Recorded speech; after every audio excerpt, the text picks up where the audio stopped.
part of me was gone forever. Something that I would never get back.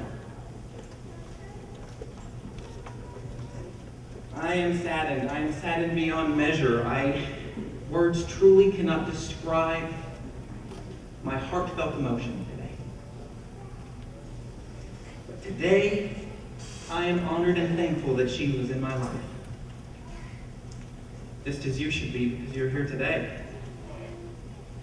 We're going to celebrate her life. She wouldn't want us crying. She wouldn't have wanted anything. She wouldn't have wanted a program. She wouldn't have wanted a single thing. That's who she was. But I find it most endearing that we are back home where she spent the majority of her life serving this community. How appropriate it is that we are here at Valhalla. Now, many of you in this room had a special bond with her, and we very well know that. We were a colleague, a family member, a student of hers, or your child was a student of hers, and your special bond with her is something that you will have forever. Just as mine.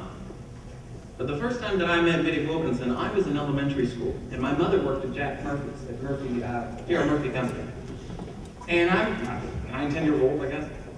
So I'm at Murphy's. I went there one day after school. I walked there with my mom to get out of work, and Middy Wilkinson walked through the door. Jack, guess what happened today? Oh my God, Jack. And I think to myself, well, who is this woman? She says, that's Middy Wilkinson, that's Jack's friend. Oh, okay. So they just start talking about, I don't know what was going on in the high school that day, some big old thing, you know that. And oh, this is what's happening, with just love it. And she says, oh, I got it in the car.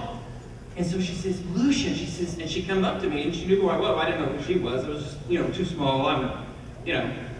She said, can you go to the car and go get me, the file in my car? I'm like, okay. So there she goes, her hand in her breast, and she takes out her key. And my real, I kid you not, those were the warmest keys I've ever had in my life. It was amazing. And many of you were victims of those warm keys.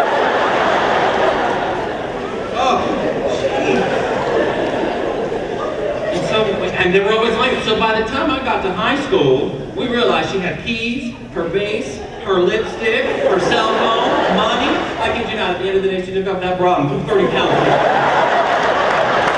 I'm serious. Jeez, man. I kid you not, walking around with it, she never had a purse. She had a tote bag, but it was full of school stuff. It really wasn't. It was in her bra.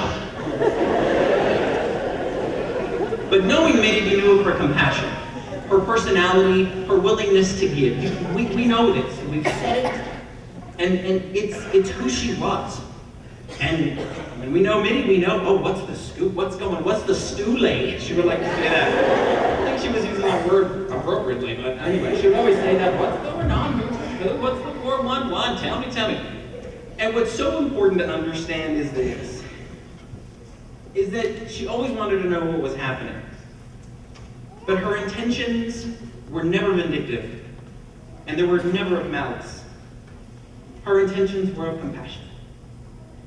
She served this community for so many years.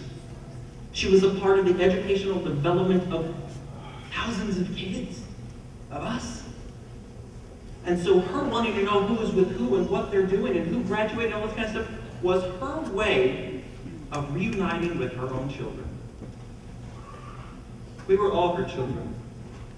All of us. She cried at every graduation. She mourned the loss when we lost one of a student. It was painful for her. It really was.